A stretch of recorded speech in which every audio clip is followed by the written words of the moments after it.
Assalamualaikum warahmatullahi wabarakatuh. Halo teman-teman semua, selamat datang lagi pada materi kita kali ini. Pada pertemuan kali ini kita akan membahas salah satu materi yang sangat penting, yaitu manajemen krisis dalam advokasi agribisnis. Dalam dunia agribisnis, krisis dapat muncul kapan saja, mulai dari penyebaran berita hoaks mengenai harga pangan, tuduhan terhadap suatu komoditas pertanian, hingga perubahan kebijakan pemerintah yang terjadi secara mendesak. Apabila situasi tersebut seperti ini tidak ditangani dengan baik, maka dapat menimbulkan kerugian ekonomi, menurunkan kepercayaan masyarakat, bahkan merusak citra organisasi atau kelompok tani. Oleh karena itu, pada video ini kita akan mempelajari pengertian manajemen krisis, berbagai contoh krisis dalam advokasi agribisnis, strategi penanganannya secara teknik, membuat pertanyaan resmi dan klarifikasi di media sosial. Di akhir pembelajaran ini nanti kita juga akan membahas sebuah studi kasus agar materi lebih mudah dipahami.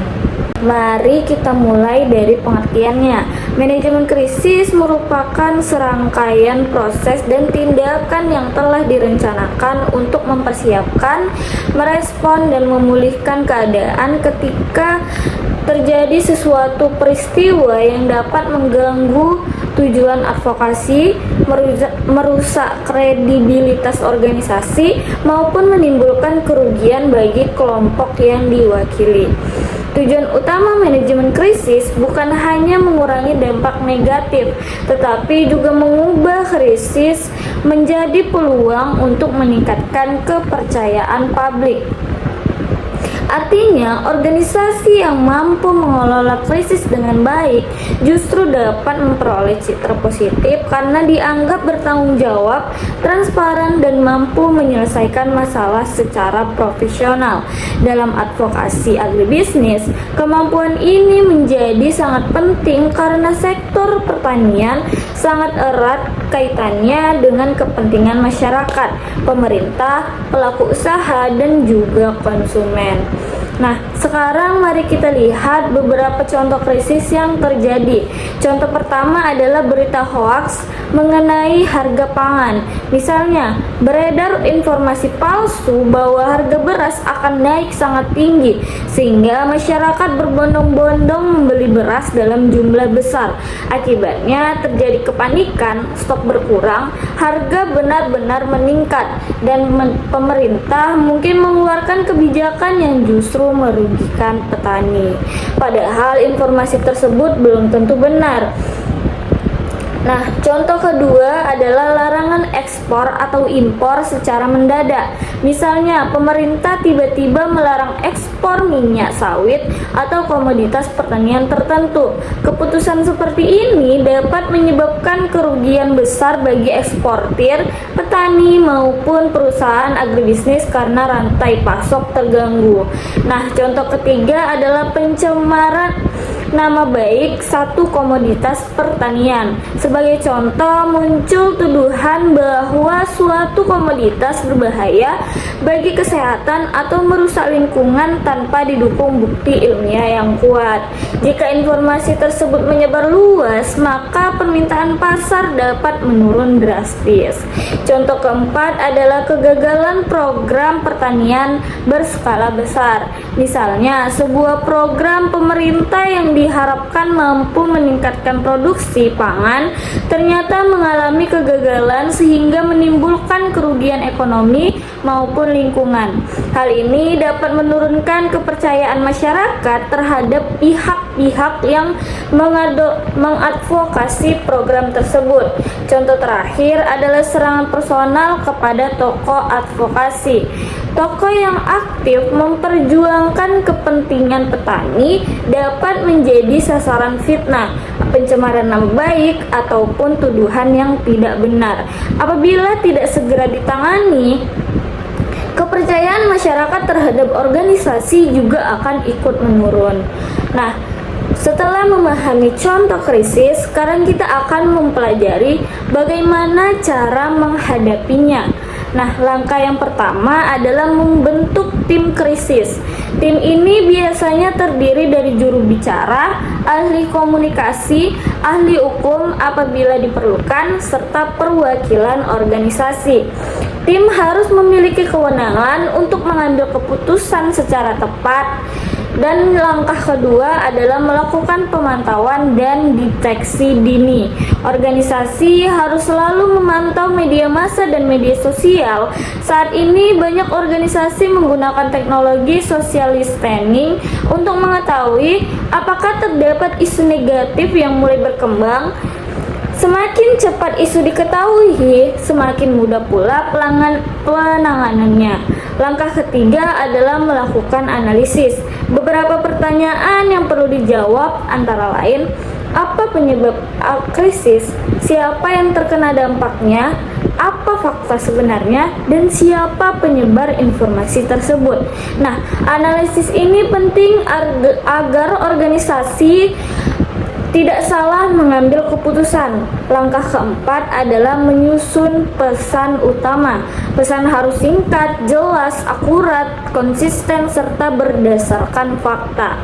Hindari penggunaan bahasa yang emosional karena justru dapat memperburuk keadaan. Langkah kelima adalah memberikan respon secara cepat. Jangan menunggu terlalu lama. Semakin lama organisasi diam, masyarakat akan semakin percaya terhadap informasi yang salah. Respon dapat berupa konferensi pers, unggahan media sosial, dialog dengan masyarakat, maupun surat resmi. Dalam memberikan respon juga harus menunjukkan empati terhadap pihak yang terdampak serta menjelaskan solusi yang sedang dilakukan. Langkah terakhir adalah evaluasi. Setelah krisis selesai, organisasi perlu mengevaluasi seluruh proses penanganan agar kesalahan yang sama tidak terulang kembali. Nah, salah satu penyebab utama krisis saat ini adalah penyebaran hoaks. Cara menghadapinya adalah yang pertama, menyampaikan data dan bukti yang valid, melakukan klarifikasi secara terbuka, memberikan edukasi kepada masyarakat mengenai cara membedakan informasi benar dan juga salah. Nah, melaporkan penyebaran hoaks apabila diperlukan. Nah, melibatkan akademisi, pakar atau influencer yang memiliki kredibilitas tinggi agar informasi yang benar lebih mudah diterima masyarakat. Nah, dalam menghadapi krisis, organisasi harus mampu membuat pertanyaan resmi. Pertanyaan tersebut harus singkat, jelas, faktual, memiliki tujuan yang jelas, disampaikan oleh satu juru bicara, dan apabila diperlukan disertai ajakan kepada masyarakat. Sedangkan untuk media sosial, respon harus dilakukan dengan cepat. Gunakan bahasa yang sederhana namun tetap profesional. Sampaikan fakta secara singkat. Apabila memungkinkan, gunakan infografis agar masyarakat lebih mudah memahami informasi. Selain itu, organisasi juga harus siap menjawab pertanyaan maupun komentar masyarakat secara bijaksana. Mari kita mulai dari pengertiannya. Manajemen krisis merupakan serangkaian proses dan tindakan yang telah direncanakan untuk mempersiapkan, merespon, dan memulihkan keadaan ketika terjadi sesuatu peristiwa yang dapat mengganggu tujuan advokasi, merusak kredibilitas organisasi, maupun menimbulkan kerugian bagi kelompok yang diwakili. Tujuan utama manajemen krisis bukan hanya mengurangi dampak negatif, tetapi juga mengubah krisis menjadi peluang untuk meningkatkan kepercayaan publik. Artinya, organisasi yang mampu mengelola krisis dengan baik justru dapat memperoleh citra positif karena dianggap bertanggung jawab, transparan, dan mampu menyelesaikan masalah secara profesional. Dalam advokasi agribisnis, kemampuan ini menjadi sangat penting karena sektor pertanian sangat erat kaitannya dengan kepentingan masyarakat, pemerintah, pelaku usaha, dan juga konsumen. Nah, sekarang mari kita lihat beberapa contoh krisis yang terjadi. Contoh pertama adalah berita hoaks mengenai harga pangan. Misalnya, beredar informasi palsu bahwa harga beras akan naik sangat tinggi, sehingga masyarakat berbondong-bondong membeli beras dalam jumlah besar. Akibatnya terjadi kepanikan, stok berkurang, harga benar-benar meningkat, dan pemerintah mungkin mengeluarkan kebijakan yang justru merugikan petani. Padahal informasi tersebut belum tentu benar. Nah, contoh kedua adalah larangan ekspor atau impor secara mendadak. Misalnya, pemerintah tiba-tiba melarang ekspor minyak sawit atau komoditas pertanian tertentu. Keputusan seperti ini dapat menyebabkan kerugian besar bagi eksportir, petani maupun perusahaan agribisnis karena rantai pasok terganggu. Nah, contoh ketiga adalah pencemaran nama baik satu komoditas pertanian. Sebagai contoh, muncul tuduhan bahwa suatu komoditas berbahaya bagi kesehatan atau merusak lingkungan tanpa didukung bukti ilmiah yang kuat. Jika informasi tersebut menyebar luas, maka permintaan pasar dapat menurun drastis. Contoh keempat adalah kegagalan program pertanian berskala besar. Misalnya, sebuah program pemerintah yang diharapkan mampu meningkatkan produksi pangan ternyata mengalami kegagalan sehingga menimbulkan kerugian ekonomi maupun lingkungan. Hal ini dapat menurunkan kepercayaan masyarakat terhadap pihak-pihak yang mengadvokasi program tersebut. Contoh terakhir adalah serangan personal kepada tokoh advokasi. Tokoh yang aktif memperjuangkan kepentingan petani dapat menjadi sasaran fitnah, pencemaran nama baik, ataupun tuduhan yang tidak benar.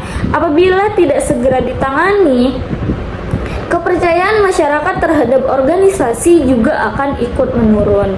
Nah, setelah memahami contoh krisis, sekarang kita akan mempelajari bagaimana cara menghadapinya. Nah, langkah yang pertama adalah membentuk tim krisis. Tim ini biasanya terdiri dari juru bicara, ahli komunikasi, ahli hukum apabila diperlukan, serta perwakilan organisasi. Tim harus memiliki kewenangan untuk mengambil keputusan secara tepat. Dan langkah kedua adalah melakukan pemantauan dan deteksi dini. Organisasi harus selalu memantau media massa dan media sosial. Saat ini banyak organisasi menggunakan teknologi social listening untuk mengetahui apakah terdapat isu negatif yang mulai berkembang. Semakin cepat isu diketahui, semakin mudah pula penanganannya. Langkah ketiga adalah melakukan analisis. Beberapa pertanyaan yang perlu dijawab antara lain, apa penyebab krisis, siapa yang terkena dampaknya, apa fakta sebenarnya, dan siapa penyebar informasi tersebut. Nah, analisis ini penting agar organisasi tidak salah mengambil keputusan. Langkah keempat adalah menyusun pesan utama. Pesan harus singkat, jelas, akurat, konsisten, serta berdasarkan fakta. Hindari penggunaan bahasa yang emosional karena justru dapat memperburuk keadaan. Langkah kelima adalah memberikan respon secara cepat. Jangan menunggu terlalu lama. Semakin lama organisasi diam, masyarakat akan semakin percaya terhadap informasi yang salah. Respon dapat berupa konferensi pers,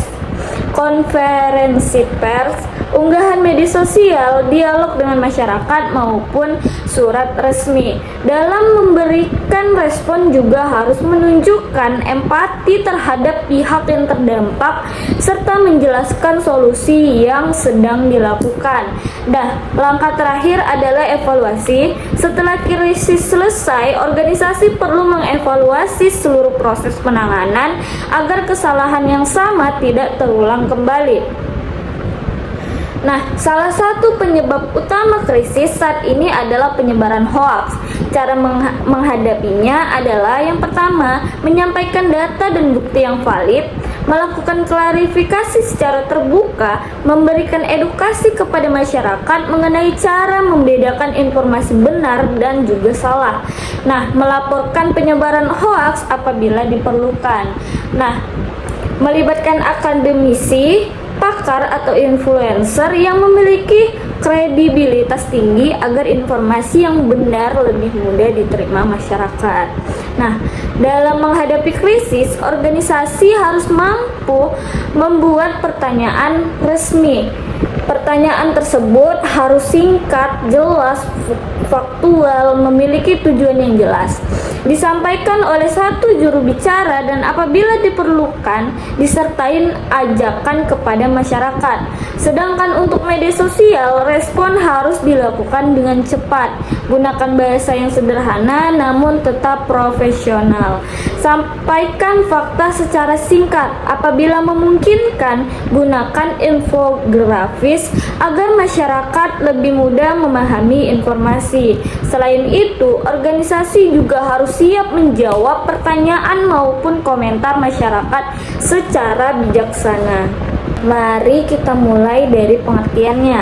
Manajemen krisis merupakan serangkaian proses dan tindakan yang telah direncanakan untuk mempersiapkan, merespon, dan memulihkan keadaan ketika terjadi sesuatu peristiwa yang dapat mengganggu tujuan advokasi, merusak kredibilitas organisasi, maupun menimbulkan kerugian bagi kelompok yang diwakili.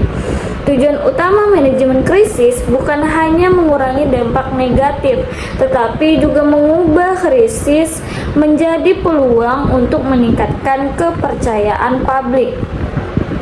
Artinya, organisasi yang mampu mengelola krisis dengan baik justru dapat memperoleh citra positif karena dianggap bertanggung jawab, transparan, dan mampu menyelesaikan masalah secara profesional. Dalam advokasi agribisnis, kemampuan ini menjadi sangat penting karena sektor pertanian sangat erat kaitannya dengan kepentingan masyarakat, pemerintah, pelaku usaha, dan juga konsumen. Nah, sekarang mari kita lihat beberapa contoh krisis yang terjadi. Contoh pertama adalah berita hoaks mengenai harga pangan. Misalnya, beredar informasi palsu bahwa harga beras akan naik sangat tinggi, sehingga masyarakat berbondong-bondong membeli beras dalam jumlah besar. Akibatnya terjadi kepanikan, stok berkurang, harga benar-benar meningkat, dan pemerintah mungkin mengeluarkan kebijakan yang justru merugikan petani. Padahal informasi tersebut belum tentu benar. Nah, contoh kedua adalah larangan ekspor atau impor secara mendadak. Misalnya, pemerintah tiba-tiba melarang ekspor minyak sawit atau komoditas pertanian tertentu. Keputusan seperti ini dapat menyebabkan kerugian besar bagi eksportir, petani, maupun perusahaan agribisnis karena rantai pasok terganggu. Nah, contoh ketiga adalah pencemaran nama baik satu komoditas pertanian. Sebagai contoh, muncul tuduhan bahwa suatu komoditas berbahaya bagi kesehatan atau merusak lingkungan tanpa didukung bukti ilmiah yang kuat. Jika informasi tersebut menyebar luas, maka permintaan pasar dapat menurun drastis. Contoh keempat adalah kegagalan program pertanian berskala besar. Misalnya, sebuah program pemerintah yang diharapkan mampu meningkatkan produksi pangan ternyata mengalami kegagalan sehingga menimbulkan kerugian ekonomi maupun lingkungan. Hal ini dapat menurunkan kepercayaan masyarakat terhadap pihak-pihak yang mengadvokasi program tersebut. Contoh terakhir adalah serangan personal kepada tokoh advokasi. Tokoh yang aktif memperjuangkan kepentingan petani dapat menjadi sasaran fitnah, pencemaran nama baik, ataupun tuduhan yang tidak benar. Apabila tidak segera ditangani, kepercayaan masyarakat terhadap organisasi juga akan ikut menurun. Nah, setelah memahami contoh krisis, sekarang kita akan mempelajari bagaimana cara menghadapinya. Nah, langkah yang pertama adalah membentuk tim krisis. Tim ini biasanya terdiri dari juru bicara, ahli komunikasi, ahli hukum apabila diperlukan, serta perwakilan organisasi. Tim harus memiliki kewenangan untuk mengambil keputusan secara tepat. Dan langkah kedua adalah melakukan pemantauan dan deteksi dini. Organisasi harus selalu memantau media massa dan media sosial. Saat ini banyak organisasi menggunakan teknologi social listening untuk mengetahui apakah terdapat isu negatif yang mulai berkembang. Semakin cepat isu diketahui, semakin mudah pula penanganannya. Langkah ketiga adalah melakukan analisis. Beberapa pertanyaan yang perlu dijawab antara lain, apa penyebab krisis, siapa yang terkena dampaknya, apa fakta sebenarnya, dan siapa penyebar informasi tersebut. Nah, analisis ini penting agar organisasi tidak salah mengambil keputusan. Langkah keempat adalah menyusun pesan utama. Pesan harus singkat, jelas, akurat, konsisten, serta berdasarkan fakta. Hindari penggunaan bahasa yang emosional karena justru dapat memperburuk keadaan. Langkah kelima adalah memberikan respon secara cepat. Jangan menunggu terlalu lama. Semakin lama organisasi diam, masyarakat akan semakin percaya terhadap informasi yang salah. Respon dapat berupa konferensi pers, unggahan media sosial, dialog dengan masyarakat, maupun surat resmi. Dalam memberikan respon juga harus menunjukkan empati terhadap pihak yang terdampak serta menjelaskan solusi yang sedang dilakukan. Nah, langkah terakhir adalah evaluasi. Setelah krisis selesai, organisasi perlu mengevaluasi seluruh proses penanganan agar kesalahan yang sama tidak terulang kembali. Nah, salah satu penyebab utama krisis saat ini adalah penyebaran hoaks.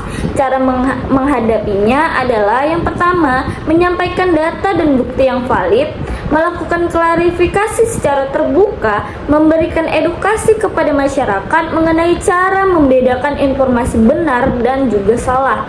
Nah, melaporkan penyebaran hoaks apabila diperlukan. Nah, melibatkan akademisi, pakar atau influencer yang memiliki kredibilitas tinggi agar informasi yang benar lebih mudah diterima masyarakat. Nah, dalam menghadapi krisis, organisasi harus mampu membuat pertanyaan resmi. Pertanyaan tersebut harus singkat, jelas, faktual, memiliki tujuan yang jelas. Disampaikan oleh satu juru bicara dan apabila diperlukan disertai ajakan kepada masyarakat. Sedangkan untuk media sosial, respon harus dilakukan dengan cepat. Gunakan bahasa yang sederhana namun tetap profesional. Sampaikan fakta secara singkat. Apabila memungkinkan, gunakan infografis agar masyarakat lebih mudah memahami informasi. Selain itu, organisasi juga harus siap menjawab pertanyaan maupun komentar masyarakat secara bijaksana. Mari kita mulai dari pengertiannya. Manajemen krisis merupakan serangkaian proses dan tindakan yang telah direncanakan untuk mempersiapkan, merespon, dan memulihkan keadaan ketika terjadi sesuatu peristiwa yang dapat mengganggu tujuan advokasi, merusak kredibilitas organisasi, maupun menimbulkan kerugian bagi kelompok yang diwakili. Tujuan utama manajemen krisis bukan hanya mengurangi dampak negatif, tetapi juga mengubah krisis menjadi peluang untuk meningkatkan kepercayaan publik. Artinya, organisasi yang mampu mengelola krisis dengan baik justru dapat memperoleh citra positif karena dianggap bertanggung jawab, transparan, dan mampu menyelesaikan masalah secara profesional. Dalam advokasi agribisnis, kemampuan ini menjadi sangat penting karena sektor pertanian sangat erat kaitannya dengan kepentingan masyarakat, pemerintah, pelaku usaha, dan juga konsumen. Nah, Sekarang mari kita lihat beberapa contoh krisis yang terjadi. Contoh pertama adalah berita hoaks mengenai harga pangan. Misalnya, beredar informasi palsu bahwa harga beras akan naik sangat tinggi, sehingga masyarakat berbondong-bondong membeli beras dalam jumlah besar. Akibatnya terjadi kepanikan, stok berkurang, harga benar-benar meningkat, dan pemerintah mungkin mengeluarkan kebijakan yang justru merugikan petani. Padahal informasi tersebut belum tentu benar. Nah, contoh kedua adalah larangan ekspor atau impor secara mendadak. Misalnya, pemerintah tiba-tiba melarang ekspor minyak sawit atau komoditas pertanian tertentu. Keputusan seperti ini dapat menyebabkan kerugian besar bagi eksportir, petani maupun perusahaan agribisnis karena rantai pasok terganggu. Nah, contoh ketiga adalah pencemaran nama baik satu komoditas pertanian. Sebagai contoh, muncul tuduhan bahwa suatu komoditas berbahaya bagi kesehatan atau merusak lingkungan tanpa didukung bukti ilmiah yang kuat. Jika informasi tersebut menyebar luas, maka permintaan pasar dapat menurun drastis. Contoh keempat adalah kegagalan program pertanian berskala besar. Misalnya, sebuah program pemerintah yang diharapkan mampu meningkatkan produksi pangan ternyata mengalami kegagalan sehingga menimbulkan kerugian ekonomi maupun lingkungan. Hal ini dapat menurunkan kepercayaan masyarakat terhadap pihak-pihak yang mengadvokasi program tersebut. Contoh terakhir adalah serangan personal kepada tokoh advokasi. Tokoh yang aktif memperjuangkan kepentingan petani dapat menjadi sasaran fitnah, pencemaran nama baik, ataupun tuduhan yang tidak benar. Apabila tidak segera ditangani, kepercayaan masyarakat terhadap organisasi juga akan ikut menurun. Nah, setelah memahami contoh krisis, sekarang kita akan mempelajari bagaimana cara menghadapinya. Nah, langkah yang pertama adalah membentuk tim krisis. Tim ini biasanya terdiri dari juru bicara, ahli komunikasi, ahli hukum apabila diperlukan, serta perwakilan organisasi. Tim harus memiliki kewenangan untuk mengambil keputusan secara tepat. Dan langkah kedua adalah melakukan pemantauan dan deteksi dini. Organisasi harus selalu memantau media massa dan media sosial.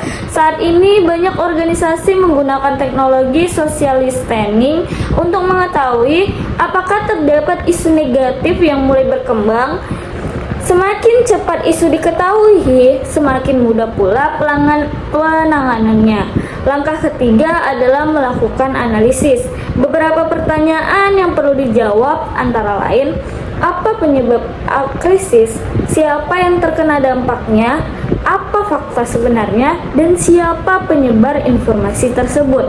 Nah, analisis ini penting agar organisasi tidak salah mengambil keputusan. Langkah keempat adalah menyusun pesan utama. Pesan harus singkat, jelas, akurat, konsisten, serta berdasarkan fakta. Hindari penggunaan bahasa yang emosional karena justru dapat memperburuk keadaan. Langkah kelima adalah memberikan respon secara cepat.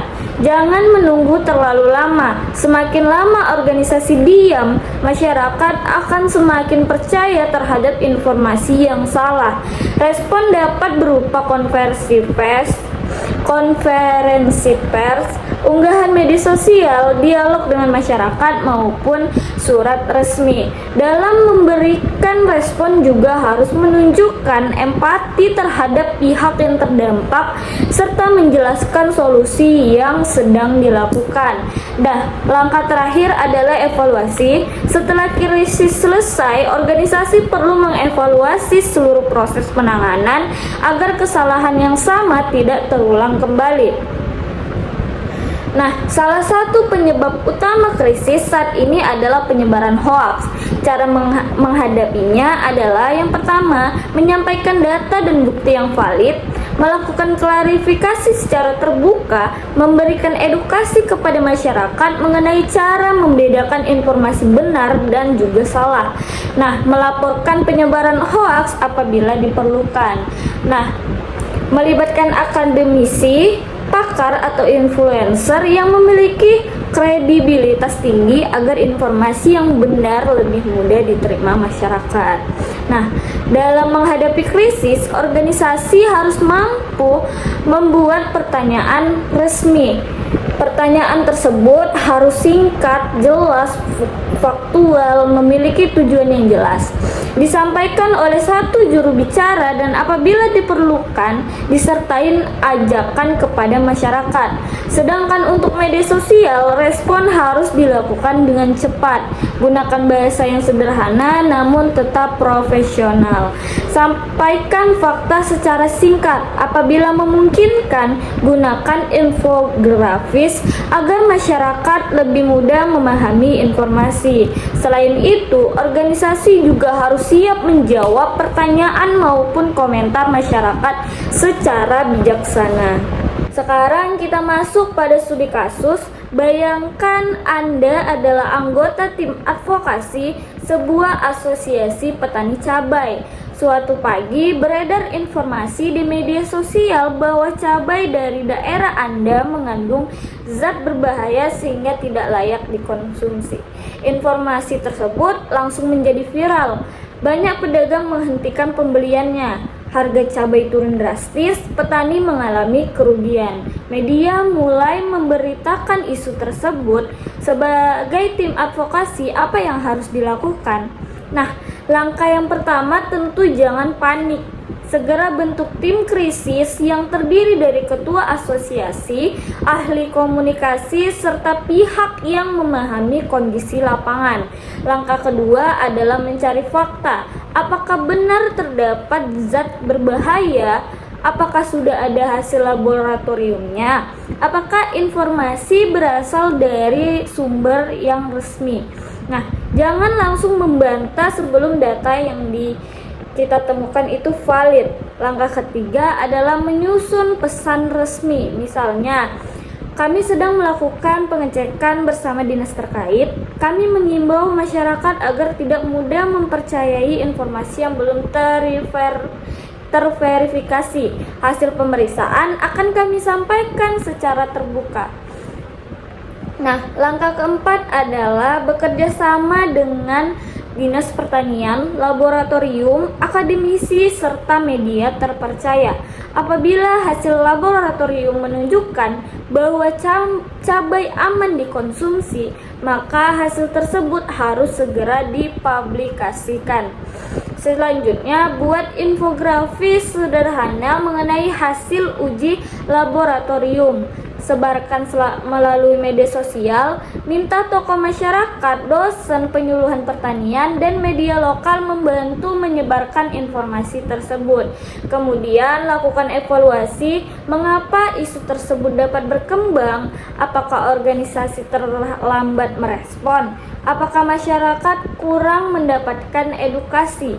Jawabannya dari pertanyaan-pertanyaan tersebut akan menjadi dasar untuk memperbaiki sistem manajemen krisis pada masa mendatang.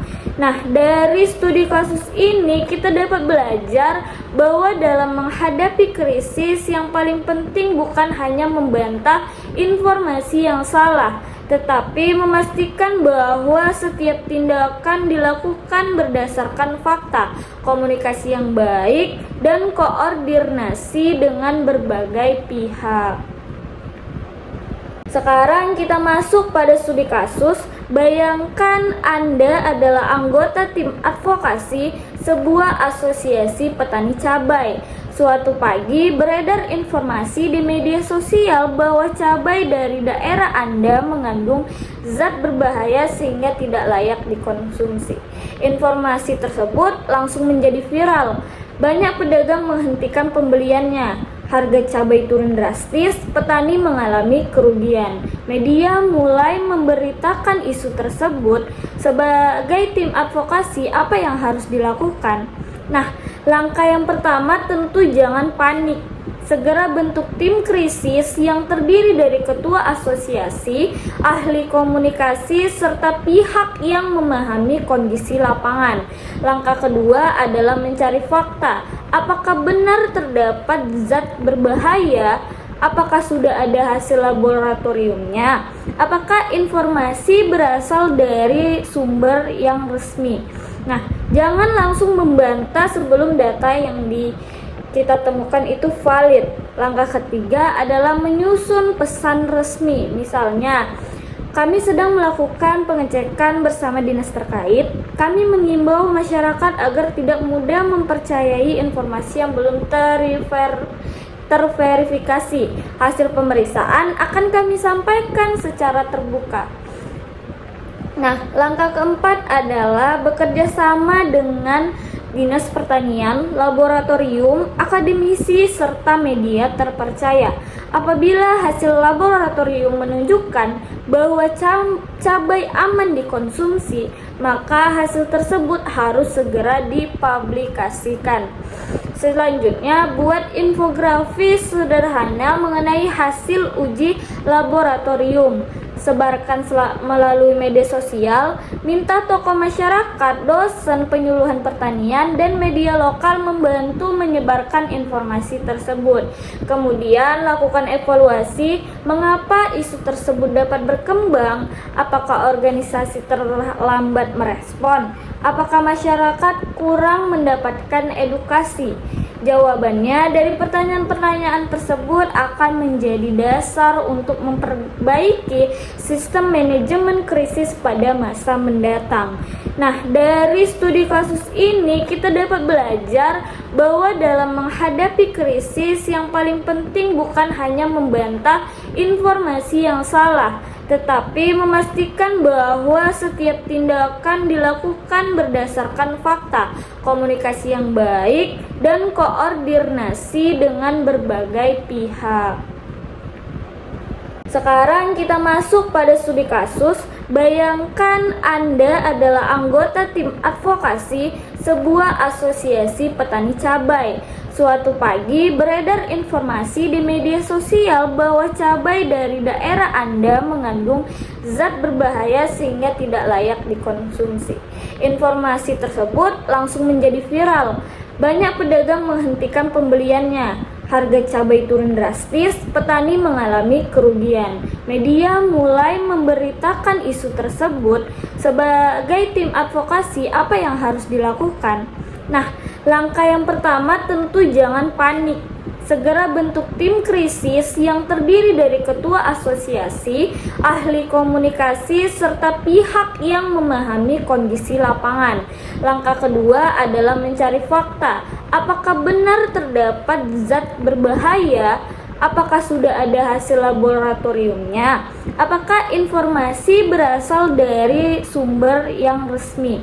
Nah, jangan langsung membantah sebelum data yang kita temukan itu valid. Langkah ketiga adalah menyusun pesan resmi. Misalnya, kami sedang melakukan pengecekan bersama dinas terkait. Kami mengimbau masyarakat agar tidak mudah mempercayai informasi yang belum terverifikasi.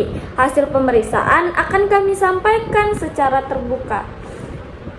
Nah, langkah keempat adalah bekerja sama dengan Dinas Pertanian, laboratorium, akademisi, serta media terpercaya. Apabila hasil laboratorium menunjukkan bahwa cabai aman dikonsumsi, maka hasil tersebut harus segera dipublikasikan. Selanjutnya, buat infografis sederhana mengenai hasil uji laboratorium. Sebarkan melalui media sosial, minta tokoh masyarakat, dosen penyuluhan pertanian, dan media lokal membantu menyebarkan informasi tersebut.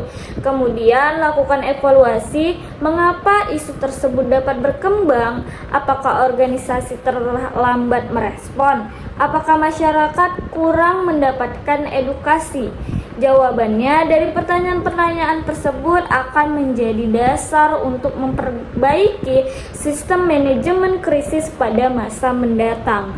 Nah, dari studi kasus ini kita dapat belajar bahwa dalam menghadapi krisis yang paling penting bukan hanya membantah informasi yang salah, tetapi memastikan bahwa setiap tindakan dilakukan berdasarkan fakta, komunikasi yang baik, dan koordinasi dengan berbagai pihak. Sekarang kita masuk pada studi kasus. Bayangkan Anda adalah anggota tim advokasi sebuah asosiasi petani cabai.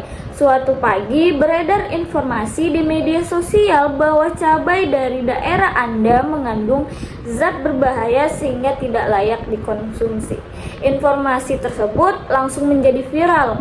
Banyak pedagang menghentikan pembeliannya. Harga cabai turun drastis, petani mengalami kerugian. Media mulai memberitakan isu tersebut.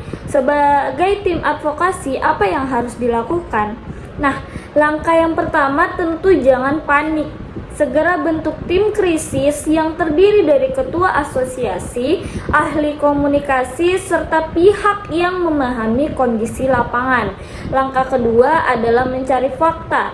Apakah benar terdapat zat berbahaya? Apakah sudah ada hasil laboratoriumnya? Apakah informasi berasal dari sumber yang resmi?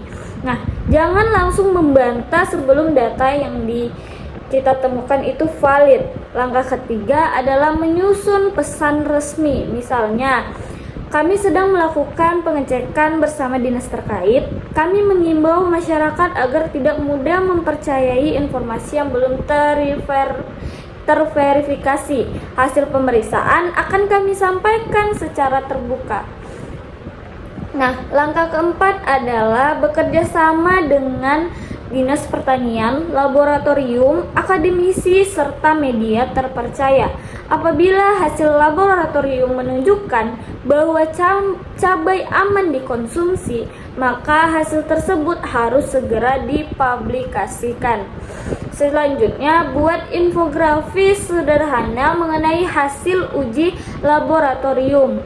Sebarkan melalui media sosial, minta tokoh masyarakat, dosen penyuluhan pertanian, dan media lokal membantu menyebarkan informasi tersebut. Kemudian lakukan evaluasi, mengapa isu tersebut dapat berkembang, apakah organisasi terlambat merespon, apakah masyarakat kurang mendapatkan edukasi. Jawabannya dari pertanyaan-pertanyaan tersebut akan menjadi dasar untuk memperbaiki sistem manajemen krisis pada masa mendatang. Nah, dari studi kasus ini kita dapat belajar bahwa dalam menghadapi krisis yang paling penting bukan hanya membantah informasi yang salah, tetapi memastikan bahwa setiap tindakan dilakukan berdasarkan fakta, komunikasi yang baik, dan koordinasi dengan berbagai pihak.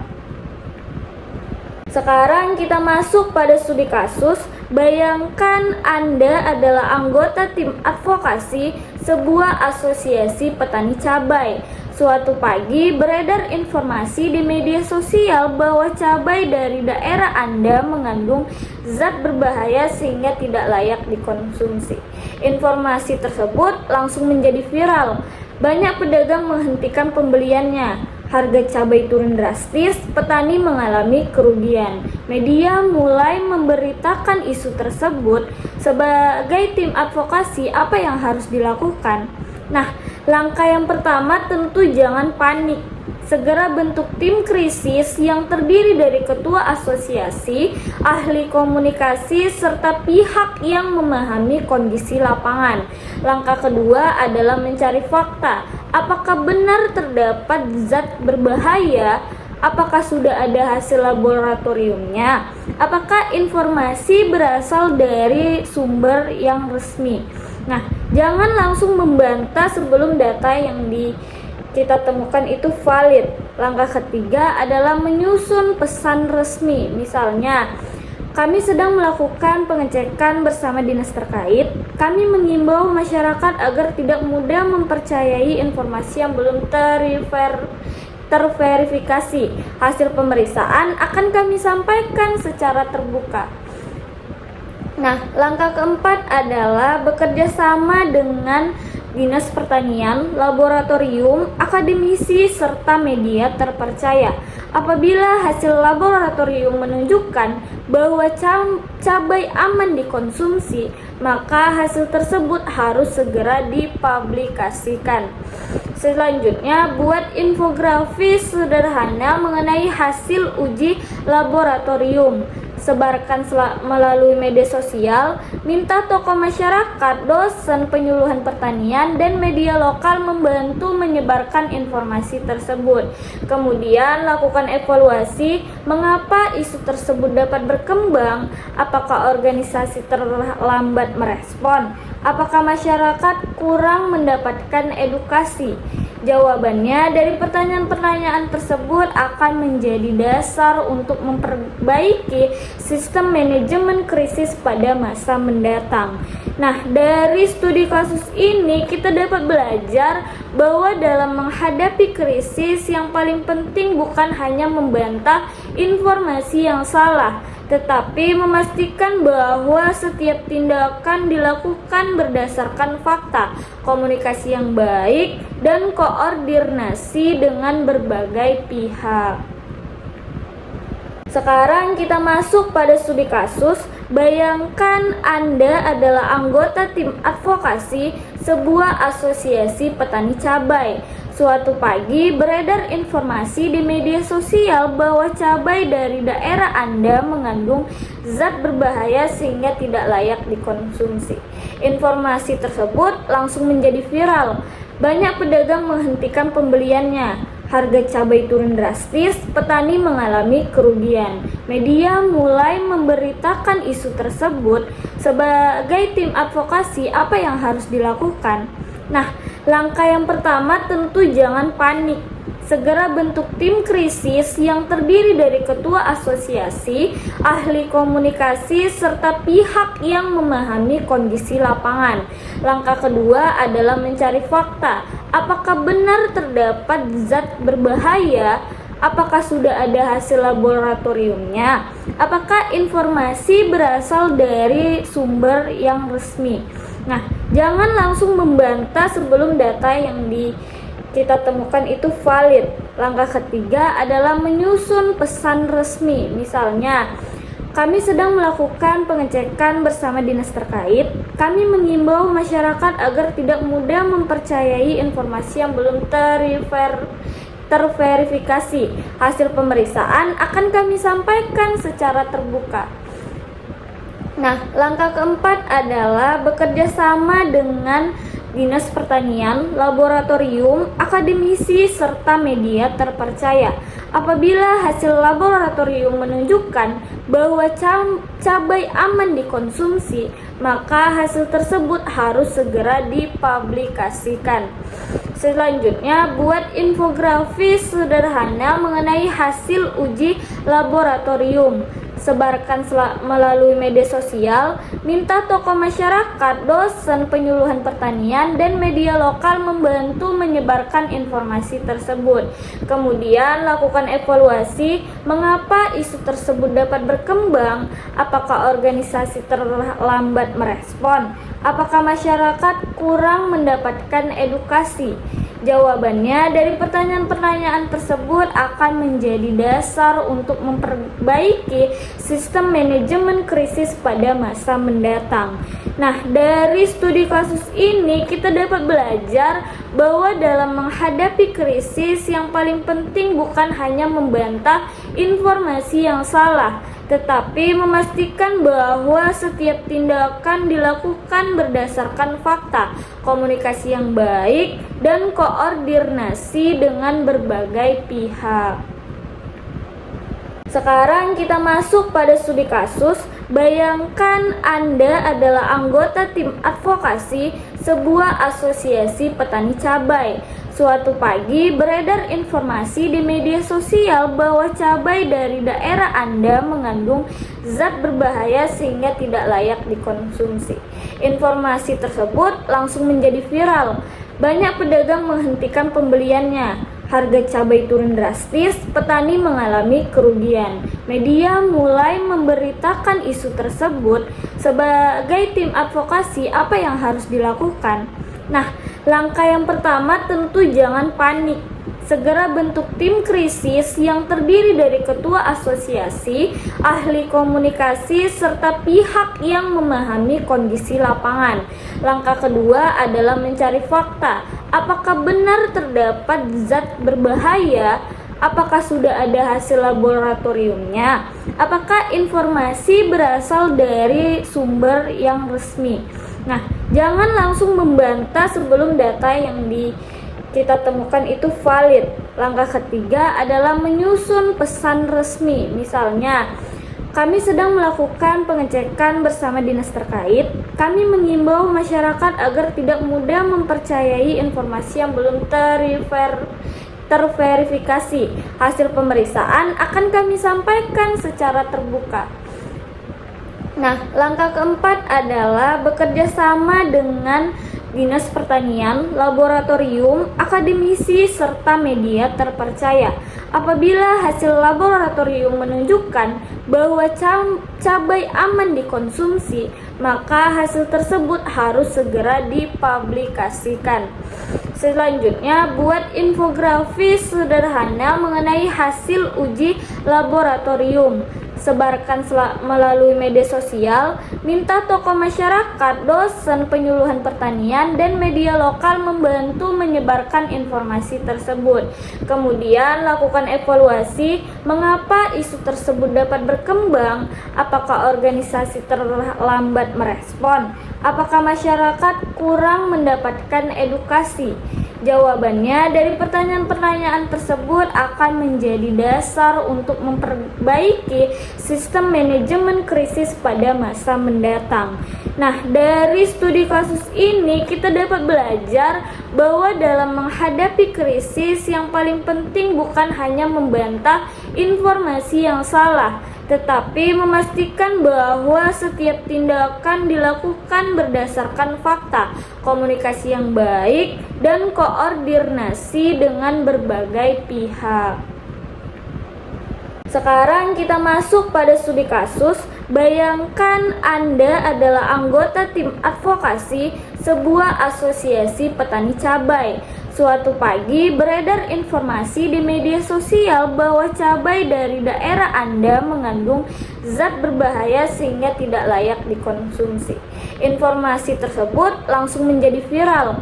Banyak pedagang menghentikan pembeliannya. Harga cabai turun drastis, petani mengalami kerugian. Media mulai memberitakan isu tersebut. Sebagai tim advokasi, apa yang harus dilakukan? Nah, langkah yang pertama tentu jangan panik. Segera bentuk tim krisis yang terdiri dari ketua asosiasi, ahli komunikasi, serta pihak yang memahami kondisi lapangan. Langkah kedua adalah mencari fakta. Apakah benar terdapat zat berbahaya? Apakah sudah ada hasil laboratoriumnya? Apakah informasi berasal dari sumber yang resmi? Nah, jangan langsung membantah sebelum data yang kita temukan itu valid. Langkah ketiga adalah menyusun pesan resmi. Misalnya, kami sedang melakukan pengecekan bersama dinas terkait. Kami mengimbau masyarakat agar tidak mudah mempercayai informasi yang belum terverifikasi. Hasil pemeriksaan akan kami sampaikan secara terbuka. Nah, langkah keempat adalah bekerja sama dengan Dinas Pertanian, laboratorium, akademisi, serta media terpercaya. Apabila hasil laboratorium menunjukkan bahwa cabai aman dikonsumsi, maka hasil tersebut harus segera dipublikasikan. Selanjutnya, buat infografis sederhana mengenai hasil uji laboratorium. sebarkan melalui media sosial, minta tokoh masyarakat, dosen, penyuluhan pertanian, dan media lokal membantu menyebarkan informasi tersebut. Kemudian lakukan evaluasi, mengapa isu tersebut dapat berkembang, apakah organisasi terlambat merespon, apakah masyarakat kurang mendapatkan edukasi. Jawabannya dari pertanyaan-pertanyaan tersebut akan menjadi dasar untuk memperbaiki sistem manajemen krisis pada masa mendatang. Nah, dari studi kasus ini kita dapat belajar bahwa dalam menghadapi krisis yang paling penting bukan hanya membantah informasi yang salah, tetapi memastikan bahwa setiap tindakan dilakukan berdasarkan fakta, komunikasi yang baik, dan koordinasi dengan berbagai pihak. Sekarang kita masuk pada studi kasus.